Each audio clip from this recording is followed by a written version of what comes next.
What is going on, YouTube? I know I have taken a very long hiatus on putting out any videos, but I think I've regained my motivation, so this is the plan.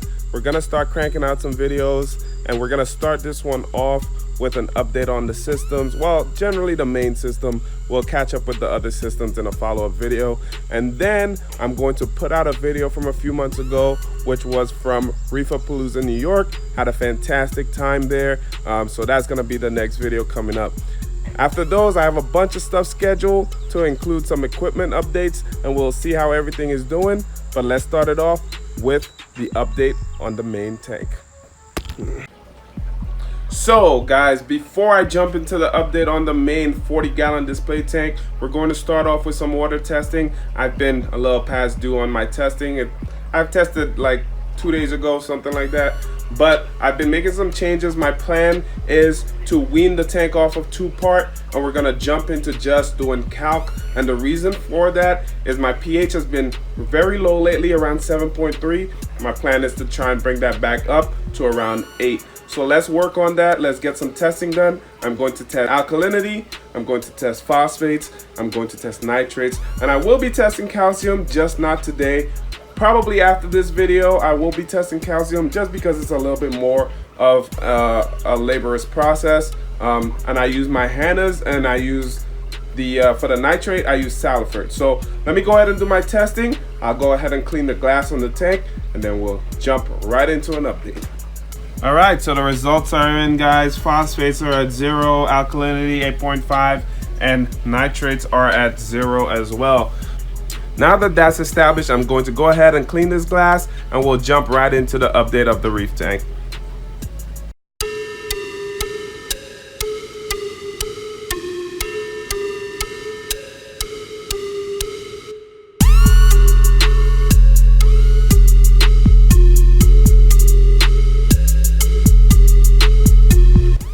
Alright guys, let's jump right into the update. So for anyone that's new to my channel, this is my 40-gallon budget quote-unquote built tank.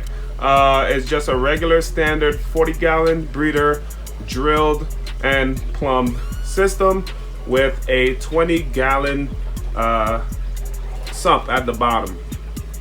So there's a ton of equipment running on here, and I'll go over that in another video.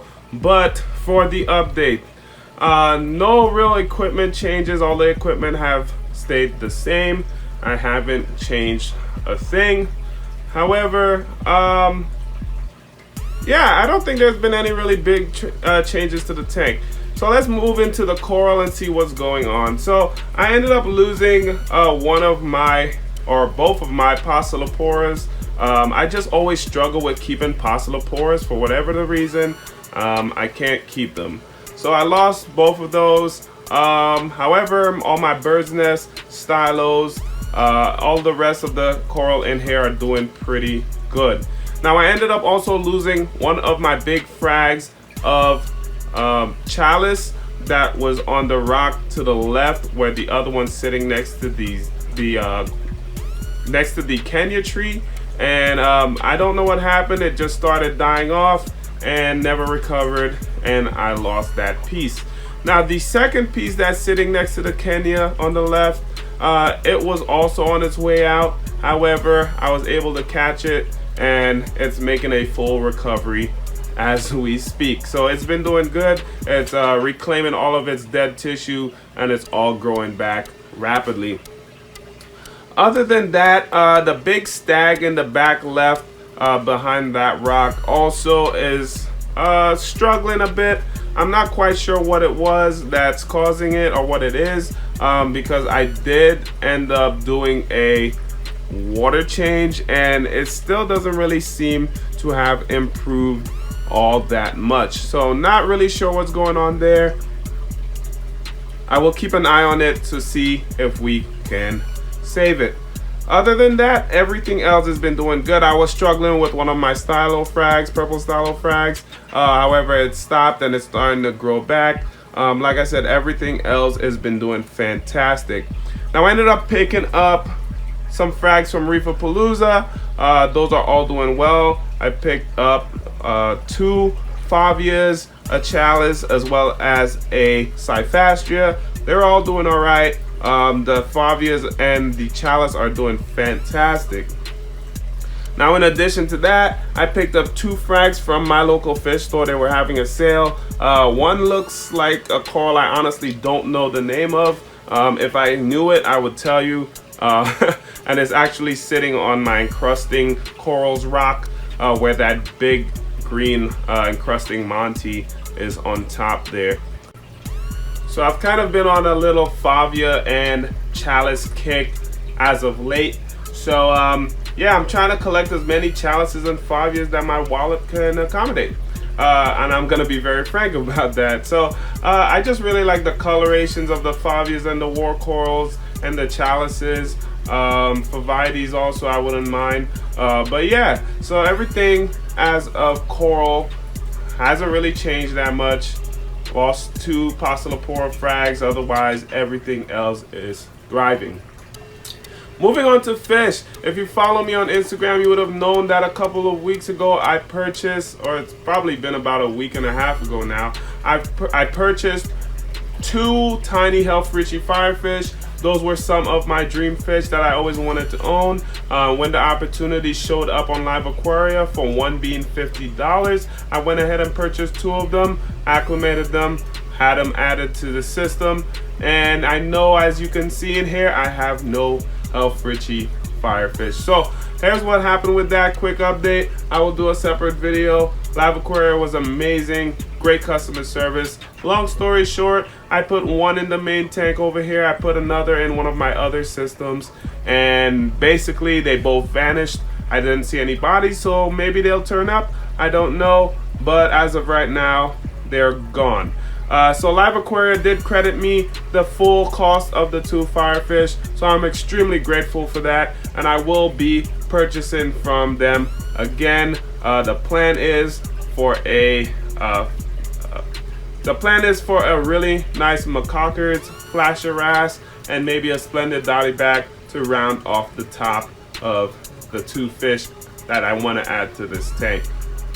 So no more Health Richie firefish. I don't think I'll be getting any in the near future, just to avoid any of those same issues occurring again. But all the other fish in here are still alive. They're still doing fantastic. A couple months ago, I did remove the 6-line wrasse. He then jumped out of the other system and then he passed away. So unfortunately that occurred.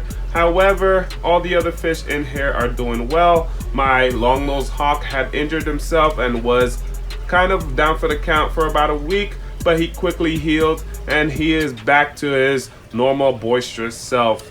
The puffer, the Caribbean sharp-nosed puffer, he's doing really well. No issues from him, as you can see him here swimming around. He's been thriving in here, doing really fantastic, eating anything from flakes to pellets. They really don't care. I still have my diamond or orange spotted goby. I really don't know the difference between the 2 species, if they are 2 different species, but he's still in there. He's burrowed up right now for the night because the lights are gonna turn off soon. And yeah, he's still his usual boisterous self. And I still have the crested oyster goby. He was peeking his head out a couple minutes ago, but he decided to vanish and do goby like things. So love that fish. He's kind of a, what's the word, a-hole, but otherwise he's a very awesome fish to observe. The yellow tang still in here, doing fantastic. I have no issues with that fish. He's actually growing fairly slow. You can probably catch a glimpse of him in the bottom middle viewpoint right there of the 2 rocks. He swims back and forth through there. I'll feed the tank in a little bit so we can see if we can get some of them to come out. The goby, the orange spotted goby won't, because he's all bedded up for the night, but all the other fish should come out and eat. And I believe, are those all my, and that leaves the yellow chorus wrasse. Now he's probably bedded up for the night also in the sand bed, but he's also a fantastic fish. I am very grateful for getting the opportunity to own this fish. I did have one in the past and somehow it jumped, but I decided to come up with a solution for the tank. I will go over it in another video, and that was to stop the Friggy from jumping. So I know for those of you who think they jump, they did not jump. I had things in place to prevent them from jumping, so that's not what happened. But yeah, so that's really it for this update. Nothing else really crucial. I am going to be picking up some frags from the Aquarium Care Center frag swap little bash thing that they have going on the 24th. Always a great time over there. I will probably not be at many more swaps for the rest of the year, but I will also be picking up some frags from Telegram. He has a bunch of stuff that I would like to try out, so I'm going to pick some of those up coming up in September. So that's really it for the update, guys. Enjoy the rest of the fish feeding, and that will be it for this update. You guys have a good one.